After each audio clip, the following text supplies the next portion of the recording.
liste d'un certain nombre de critères qui correspondent notamment aux enjeux prioritaires du territoire qui ont été identifiés dans le cadre notamment de l'examen périodique récent de la réserve de biosphère.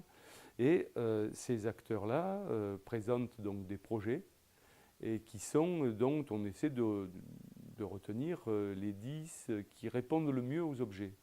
Ce n'est pas forcément les 10 meilleurs. Ce n'est pas un classement de valeurs. Hein. Il s'agit à travers un jury pluridisciplinaire d'acteurs sélectionnés au maximum par leur diversité et leur engagement, on essaie donc de voir, donc avec une certaine subjectivité, hein, de promouvoir les 10 projets qui apparaissent comme étant les plus propices, je dirais, à cette réponse-là. Ce qu'on en attend, c'est donc d'identifier et de mobiliser ces acteurs locaux et de faire connaître la réserve de biosphère auprès des acteurs engagés d'une part, et d'autre part aussi auprès d'un public plus large, puisqu'il s'agit aussi de donner une certaine lisibilité médiatique, je dirais, à cette initiative. L'un, c'est une initiative d'un employé municipal d'une petite commune, hein, de moins de 300 habitants, qui est chargé notamment de la gestion de la station d'épuration. Et donc, il trouve scandaleux, hein, d'utiliser de l'eau potable pour nettoyer, faire le dégrillage et le nettoyage de la station. Alors qu'à la sortie de la station, il y a de l'eau propre, qui n'est pas potable évidemment, mais qui est propre. Donc il dit qu'il faut utiliser cette eau-là pour faire le nettoyage.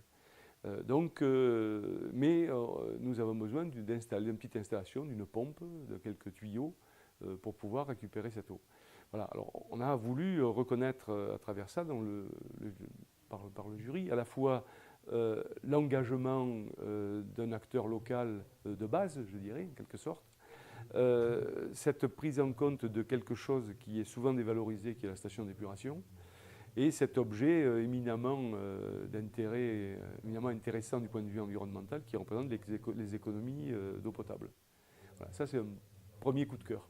Le deuxième, c'est une école, une école primaire, à l'initiative donc de son instituteur, qui souhaite développer un jardin scolaire, ce qui est en soi une initiative pas très originale, sauf qu'il y a une idée un peu qui nous a émus, je dirais, en quelque sorte, c'est au lieu de cultiver des légumes qu'on va après distribuer, voire manger à la cantine, ils ont eu l'idée de cultiver des fleurs et de donner toutes les semaines, pendant la saison de production des fleurs, d'apporter un bouquet de fleurs à une personne âgée du village.